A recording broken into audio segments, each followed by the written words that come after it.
유튜브를 보다가요. 예. 유산균을 먹으면 안 되는 경우가 있다고 하더라고요. 예. 왜 이렇게 당황하세요? 좀 어려운 질문을 하셔서 제가 순간 당황했습니다.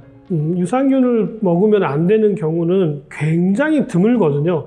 거의 벼락을 맞을 확률보다도 훨씬 더 낮은 이야기입니다. 유산균을 드시면 안 되는 경우가 발생했다고 하신다면 저는 개인적으로 로또를 사시는 것들을 추천드립니다.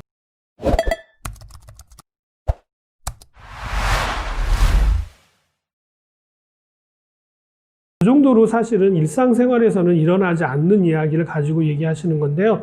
아마도 굉장히 정말 극히 일부에 나타나는 증상을 이론적으로 짜맞추기 한 게 아닌가라는 생각이 듭니다. 저는 그래서 개인적으로 논문 같은 것들을 잘 말씀드리지 않는 이유가 그겁니다. 자기가 생각한 거에 맞다라는 걸 주장하기 위해서 여러 논문들을 짜맞추기로 갖다 쓰는 것들은 좋은 방법들이 사실은 아니라고 저는 생각을 하거든요. 제가 어떤 구체적인 증거 자료 같은 것들을 제시하지 않고 충분히 우리가 이해할 수 있는 이야기로만 설명을 드리는 이유가 여기에 있는 것입니다. 위기 탈출 넘버원이라고 하는 프로그램 아시죠? 거기에서 손으로 모기를 잡으면 안 된다 이렇게 나왔어요. 알고 봤더니 손으로 모기를 잡았는데 그 모기 침이 손을 찔렀던 거야. 근데 그 모기가 말라리아에 감염됐던 모기였던 거죠. 그래서 결국 그 사람이 말라리아로 죽었다. 그래서 모기를 손으로 잡으면 안 된다. 이런 경우를 얘기했는데 그런 경우가 우리나라에서 있었나요, 사실? 없잖아요. 보면 그냥 이렇게 잡으시잖아요. 근데 그런 경우하고 똑같은 경우라고 보시면 됩니다. 우리가 먹는 영양소 중에서도 모양은 같으나 구조가 다른 경우가 있습니다. 이런 것들을 조금 어려운 말로 이성체라고 얘기하는데요. 간단한 예로 오른손하고 왼손을 모양은 똑같이 생겼잖아요. 구조가 같아요? 달라요? 달라요. 왜냐하면 오른 엄지손가락에 있는 게 위치가 다르죠. 얘는 이쪽에 있고 얘는 이쪽에 있잖아요. 원래 이렇게 있어야 되잖아요. 같으려면. 이렇게 만들면 어때요? 얘는 등이 보이고 얘는 손바닥이 보이잖아요. 이러한 것들을 이성체라고 얘기합니다. 유산균에 관련된 내용이다 보니까 유산균은 젖산 발효를 일으키거든요. L형이 있고 D형이 있다라는 거죠. 이 L형은 자연계에서 자연적으로 만들어지고 우리 몸에서 대사가 자연스럽게 일어나는데요.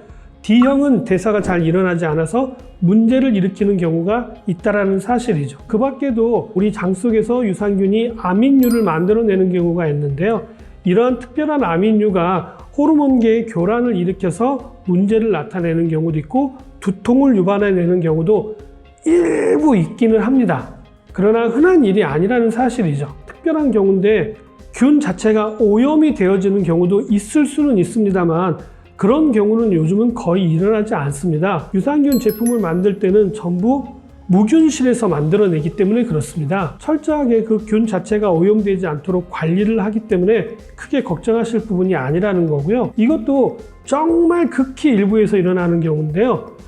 알러지가 굉장히 심한 경우, 특별히 우유 알러지라든지 아니면 유산균 자체에도 알러지가 일어날 수가 있거든요. 장에 여러 가지 균에 의해서 알러지가 나타나는 경우가 있기 때문에 유산균이 알러지를 중화하는 데 도움이 된다 또는 아토피를 중화하는 데 도움이 된다라고 얘기해서 아토피에도 유산균을 먹는 경우가 있긴 합니다만 그게 반대로 일어나는 경우도 일부 있습니다. 이 중에 하나라도 어떤 증상이 나타났다라고 하신다면 앞에서 말씀드렸던 것처럼 로또를 사시는 게 오히려 확률이 훨씬 더 높을 거라고 생각이 되어집니다. 유산균 얘기가 나왔으니까 오히려 유산균에 대해서 잘못 알려진 내용도 짚어드리도록 하겠습니다. 가장 많이 질문하시고 가장 많이 오해하고 계시는 부분이 바로 이 부분인데요.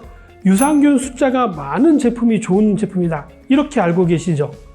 천만의 말씀, 만만의 콩떡입니다. 어떤 제품은 유산균이 100억 마리가 들어있다. 그거는 크게 중요하지 않습니다. 유산균을 한 번만 드신다고 하신다면 유산균 숫자가 많이 들어있는 것들을 드시는 게 좋겠죠.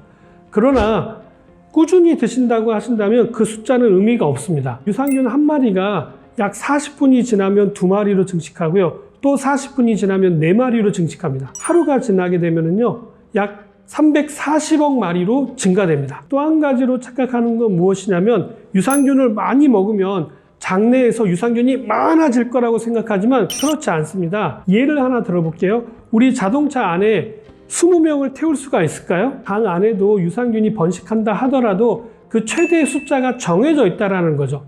아무리 우겨 넣는다고 해서 더 많이 증식하지는 않는다는 겁니다. 1000마리짜리를 먹으면 빨리 증식돼서 장내에 빨리 찰 수는 있겠지만 어차피 24시간, 48시간이 지나면 한 마리를 먹어도 장내에 가득 찰 수 있을 만큼 번식한다는 사실이죠. 두 번째 착각하는 것들은 제가 한번 질문으로 드려볼게요. 살아있는 유산균이 좋을까요? 죽어있는 유산균이 좋을까요? 당연히 살아있는 유산균이 좋죠. 이것도 천만의 말씀, 만만의 콩떡입니다.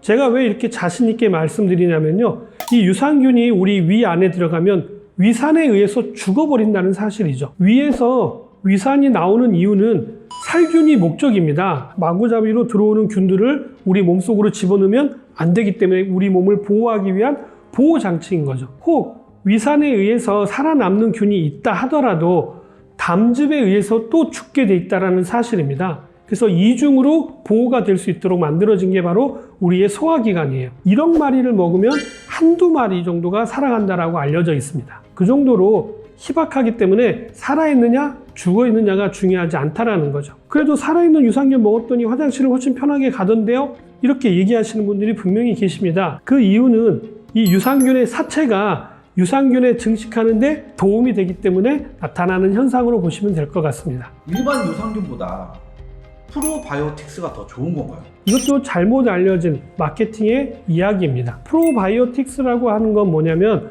우리 장내에 살고 있는 균을 통틀어서 프로바이오틱스라고 하고요. 그 중에 한 부분이 유산균이 차지하고 있는 거죠. 유산균하고 프로바이오틱스는 같은 단어가 아닙니다. 최근에는 이런 프로바이오틱스 형태로 만들어진 유산균 제품들이 많이 나와 있는데요.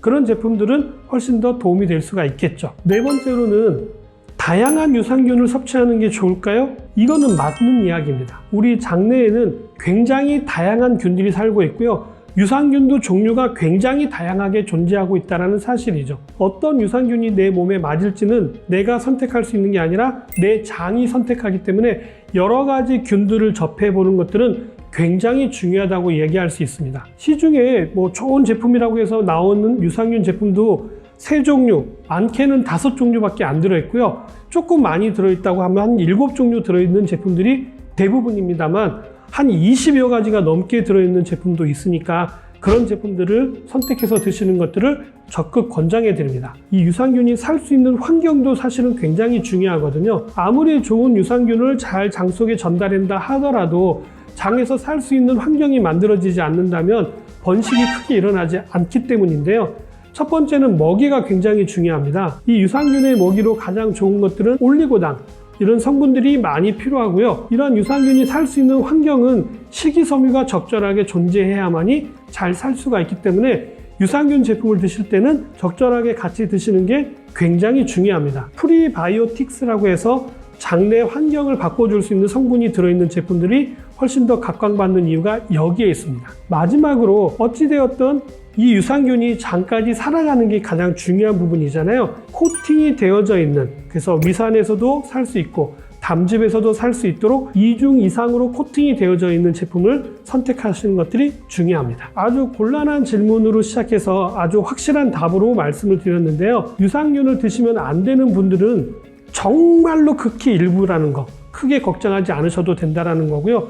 또 잘못 알고 있는 정보들을 오늘 똑바로 기억하셔서 많은 분들에게 알려주시는 것들을 권장해 드립니다. 건나물TV 오늘 내용들은 많은 분들에게 공유하시면 아마 굉장히 많은 반응들을 일으킬 수 있지 않나라고 생각이 되어지고요. 또 유산균 제품들은 많이들 드시고 계시니까 이런 내용들을 참고하셔서 제품을 선택하실 때 참고하시면 도움이 되실 것 같습니다.